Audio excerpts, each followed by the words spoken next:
প্রিয় শিক্ষার্থী বন্ধুরা, আশা করি সবাই ভালো আছো।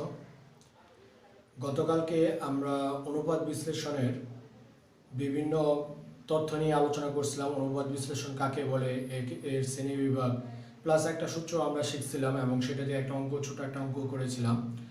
তো গতকালকে আমার ভিডিওটা অনেকটা দীর্ঘ হয়ে গেছিলো, তো আজকে আমি দীর্ঘ করব না। আজকে আমি অনলি 10 থেকে 12 মিনিটে আর কি একটা ক্লাস নেব। আজকে বেশি না, আজকে আমি 5টা সূত্র, অনলি 5টা সূত্র আজকে বুঝাবো এবং সে কেন্দ্রিক একটা ছোট্ট একটা অঙ্ক করাবো, ঠিক আছে? আর বইয়ের অঙ্ক আমরা শুরু করব আরও 2 দিন পর, কারণ আগে আমরা কয়েকটা সূত্র শিখে নিই, 10-12টা সূত্র শিখে নিই, তারপরে আমরা ওইটা শিখব, ঠিক আছে?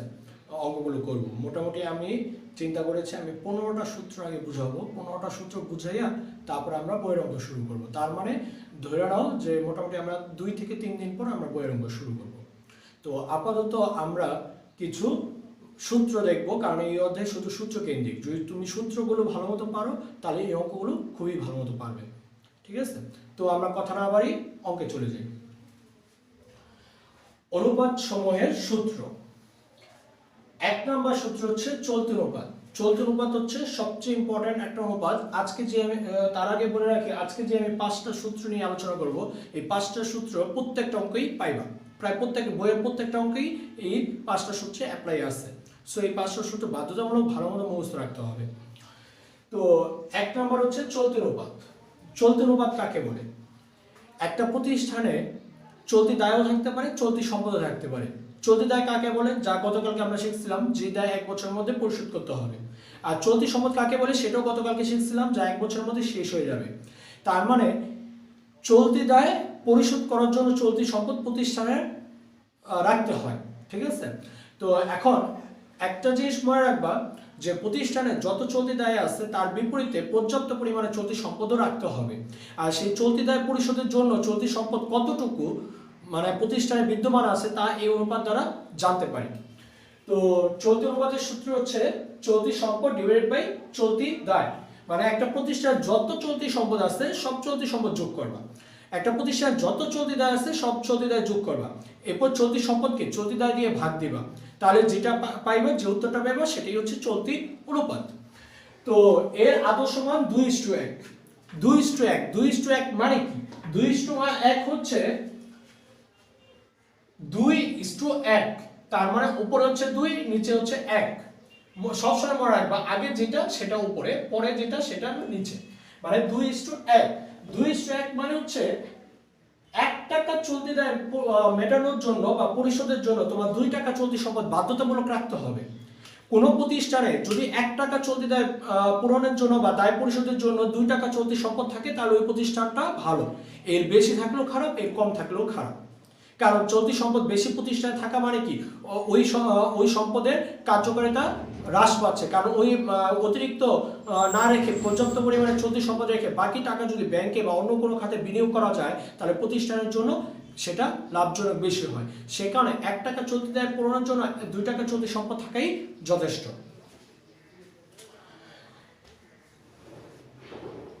এরপর 2 তড়িৎ, তরল, তারল্য, দ্রুত, অগ্নি পরীক্ষা, অ্যাসিড টেস্ট অনুপাত। এই সবগুলোই বিভিন্ন নাম, যেমন আমার নাম অনিক সাহা, সঞ্জীব সাহা, ঠিক সেম তড়িতেরও দুটা অনেক নাম, তরল, তারল্য, দ্রুত, অগ্নি পরীক্ষা, অ্যাসিড টেস্ট অনুপাত ইত্যাদি, ঠিক আছে? সাথে কটা নামই থাকে। এর সূত্র হচ্ছে তড়িৎ সম্পদ ডিভাইড বাই তড়িৎ দায়। তড়িৎ সম্পদ কাকে বলে সেটা আমরা গতকালকে শিখছিলাম।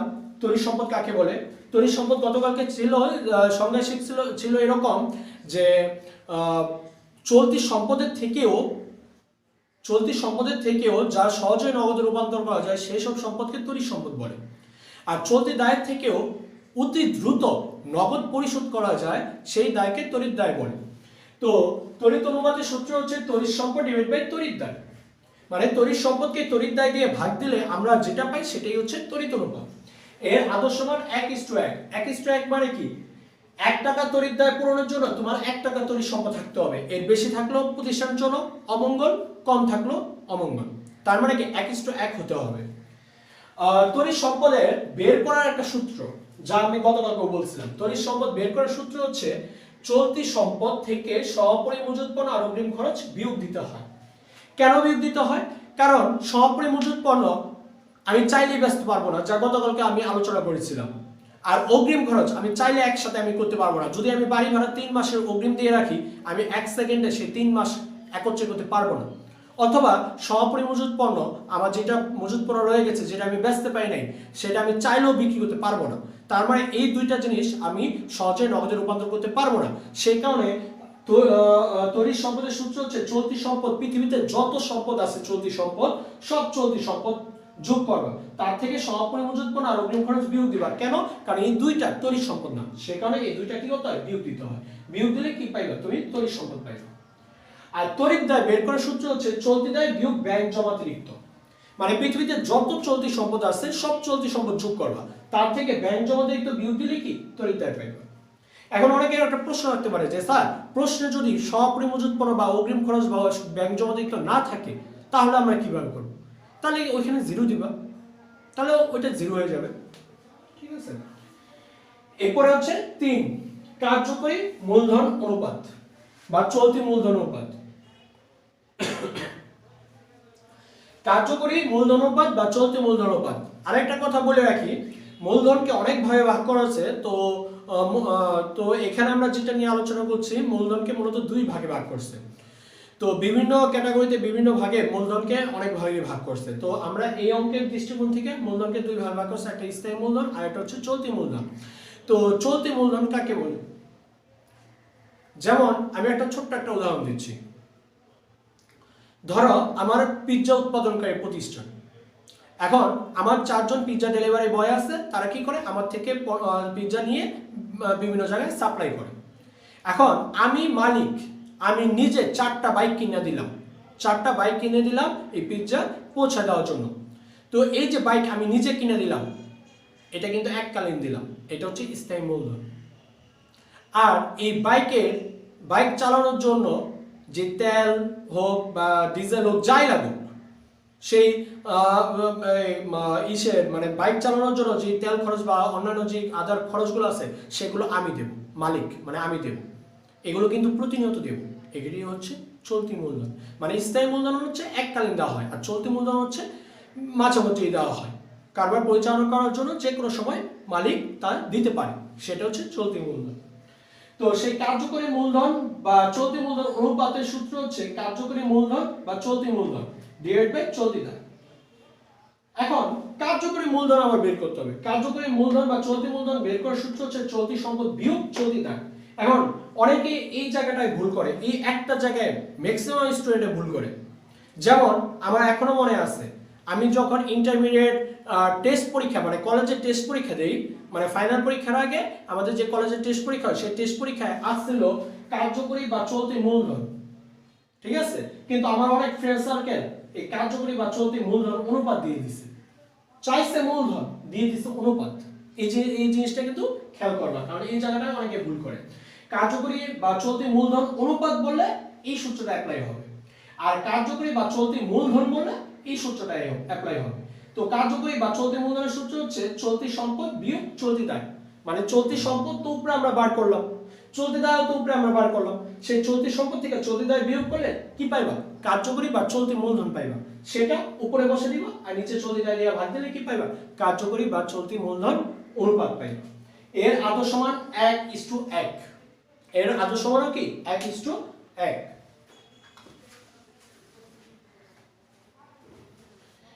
4 মোট লাভ অনুপাত। মোট লাভ অনুপাতের সূত্র হচ্ছে মোট লাভ নিচে নিট বিক্রয় 4/100। মোট লাভ অনুপাত বের করার সূত্র হচ্ছে মোট লাভ নিচে নিট বিক্রয় 4/100।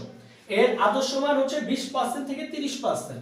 মনে রাখবা, যেগুলোতে গুণ 100 আছে সেগুলো আদর্শ মান হলো পার্সেন্টেজে।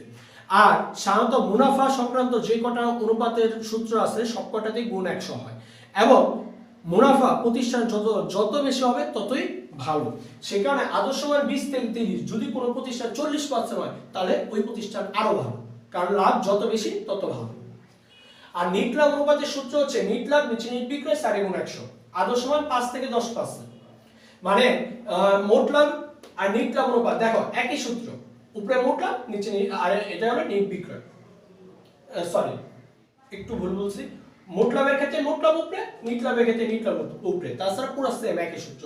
মোট লাভ নিট বিক্রয় 4/100, নিট লাভ নিট বিক্রয় 4/100, মানে একটা সূত্র পারলে তুমি আরেকটা সূত্র ইজিলি পারবে। আর এর আদর্শ মান হচ্ছে 5 থেকে 10%। তো এই হচ্ছে এই 5টা সূত্র, এই 5টা সূত্র আজকে বাসায় ভালো মতো মুখস্থ করবা, ঠিক আছে? তো আমি এই 5টা সূত্র কেন্দ্রিক একটা ছোট্ট একটা অঙ্ক দেখে দিই, তাহলে আজকে ক্লাস শেষ।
দেখো আমি একটা কোশ্চেন লিখছি, এই কোশ্চেনটা দিয়ে আমি 5-6টা সূত্র অ্যাপ্লাই করে দেখছি। আজকে এতটুকুই করব। নগদ 5 লক্ষ টাকা, এটা একটা চলতি সম্পদ। ব্যাংক জমা 2 লাখ টাকা, এটাও চলতি সম্পদ। দেনাদার 3 লাখ টাকা, এটাও চলতি সম্পদ। সমাপরি মজুদ পড়ো 2 লাখ টাকা, এটাও চলতি সম্পদ। পাওনাদার 2 লাখ টাকা, এটা একটা চলতি দায়। ব্যাংক জমাতিরিক্ত 20,000 টাকা, চলতি দায়। মোট লাভ 2 লাখ, নিট লাভ 1 লাখ, নিট বিক্রয় 4 লক্ষ টাকা। আর আমি 5টা সূত্র অ্যাপ্লাই করছি, মনোযোগ সহকারে দেখো। 1, ধরো চলতি অনুপাত,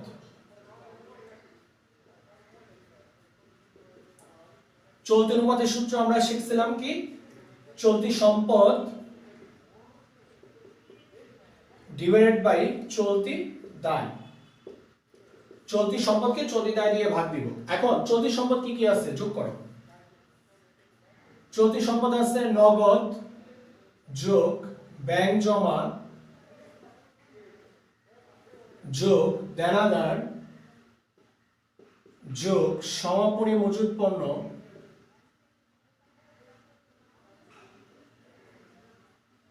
এই তো 3টা চলতি সম্পদ আছে, সরি 4টা। আর নিচে হচ্ছে পাওনাদার যোগ ব্যাংক জমাতিরিক্ত।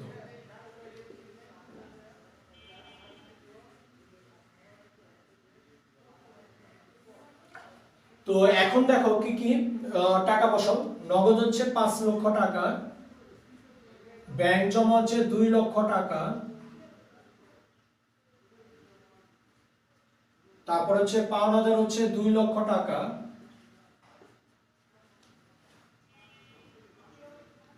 সরি আমি ভুল করেছি, নগদ 5 লাখ, ব্যাংক জমা 2 লাখ, দেনাদার হচ্ছে 3 লাখ, আর সমাপনী মজুদ পণ্য 2 লাখ। আর নিচে হলো পাওনাদার 2 লাখ, ব্যাংক জমাতিরিক্ত 20,000। তো আমি এই সাইডটা করতেছি। 5 লাখ 2 লাখ কত? 7 লাখ। 7 আর 3 কত? 10 লাখ। 10 আর 2 12 লক্ষ।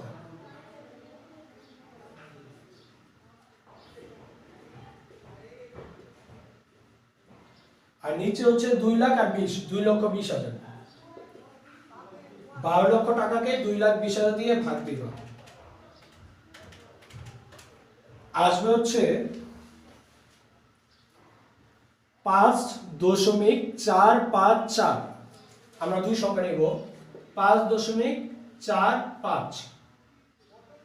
এরপরে 4 আছে, যদি 5 থাকে তাহলে এখানে 1 যোগ করে দেব, কিন্তু 5 বা 5 এর বেশি থাকলে 1 যোগ করে দেব, কিন্তু 5 এর কম, সো আমরা দেব না, ইসটু 1। তাহলে 5.45:1। আমি গতকালকে বলছিলাম ইসটু 1 বসিয়ে দিতে হয়। এটা কি বুঝতে পারছো? চলতি সম্পদ ডিভাইড বাই চলতি দায়। চলতি সম্পদ নগদ টাকা 5 লাখ, ব্যাংক জমা 2 লাখ, দেনাদার 3 লাখ, সমাপনী মজুত পড়া 2 লাখ, এই মিলে যোগ করে 12 লক্ষ। আর চলতি দায় দুইটা আছে, পাওনাদার 2 লাখ, ব্যাংক জমা দিত 20,000, এই মিলে 2,20,000। 12 লাখ রে 2,20,000 দিয়ে ভাগ 5.45, আর ইসটু 1 বসিয়ে দিতে হয়। That's it. এই যে আমাদের একটা সূত্র হয়ে গেল। এরপর হচ্ছে আমাদের সেকেন্ড সূত্র, তড়িৎ অনুপাত। তড়িৎ অনুপাতের সূত্র হচ্ছে তড়িৎ সম্পদ ডিভাইডেড বাই তড়িৎ দায়। তড়িৎ সম্পদের আবার সূত্র কি? চলতি সম্পদ বিয়োগ সমাপনী মজুত পণ্য বিয়োগ অগ্রিম খরচ আছে, কিন্তু আজকের অঙ্কে অগ্রিম খরচ নাই, তাও দরকার নেই, তুমি চাইলে দিতেও পারো, পরে আবার শূন্য দিয়ে দিবে, তাহলেও হবে। আর নিচে হচ্ছে তড়িৎ দায়ের সূত্র হচ্ছে চলতি দায় বিয়োগ ব্যাংক জমাতিরিক্ত।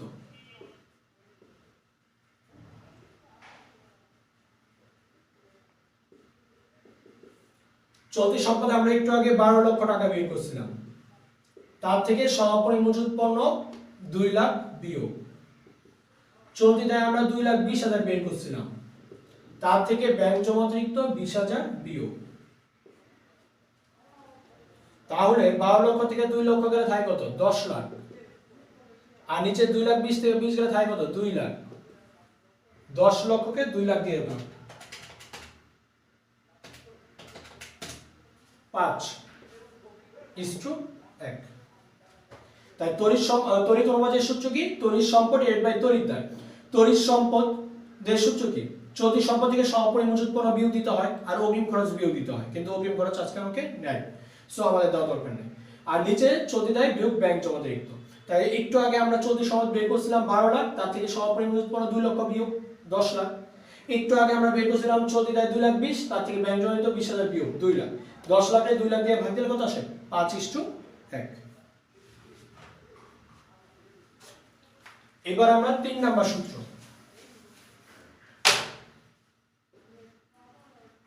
কার্যকরী মূলধন অনুপাত বা চলতি মূলধন অনুপাত, তোমরা যেটা বলো।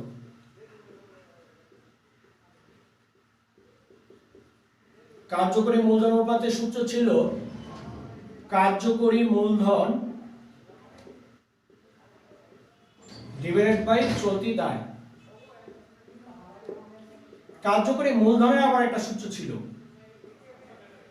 চলতি সম্পদ বিয়োগ চলতি দায় ডিভাইডেড বাই চলতি দায়। আমরা চলতি সম্পদ বের করছিলাম কত? 12 লক্ষ। চলতি দায় বের করছিলাম কত? 2,20,000। আর নিচে চলতি দায় 2,20,000। 12 লক্ষ থেকে 2,20,000 গেলে থাকে কত? 9,80,000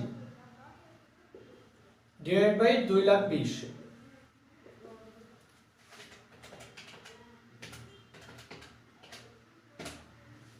7.45:1।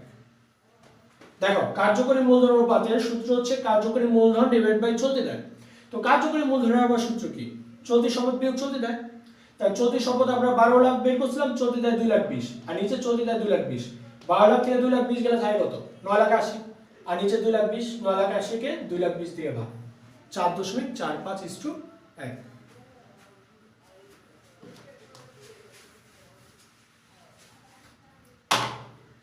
4 নাম্বার, মোট লাভ অনুপাত।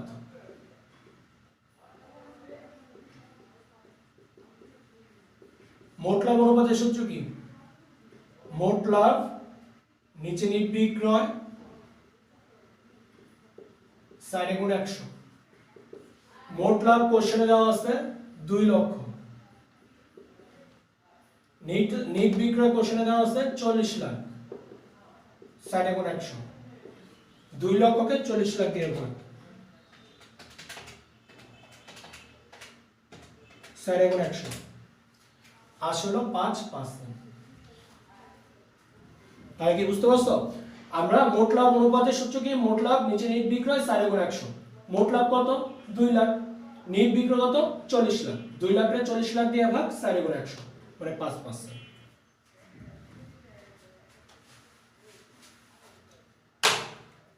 And last one, নিট লাভ অনুপাত।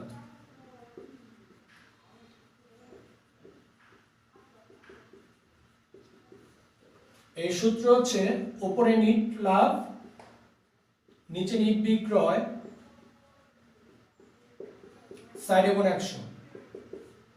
কোশ্চেনে নিট লাভ কত দেওয়া আছে? এই যে নিট লাভ 1 লক্ষ টাকা আর নিট বিক্রয় 40 লাখ টাকা।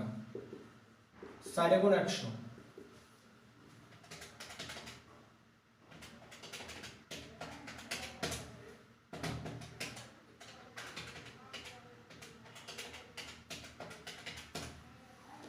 2.5%। এটাতে তো আর স্টু দিতে হয়, তার মানে এটা ভাগ দিয়ে গুণ দিয়ে আসবে 2.5 আর লগে পার্সেন্টটা বসে দেব। এখন বলো এটা কি বুঝতে পারছো? নিট লাভ নিচে নিট বিক্রয় 60 × 100।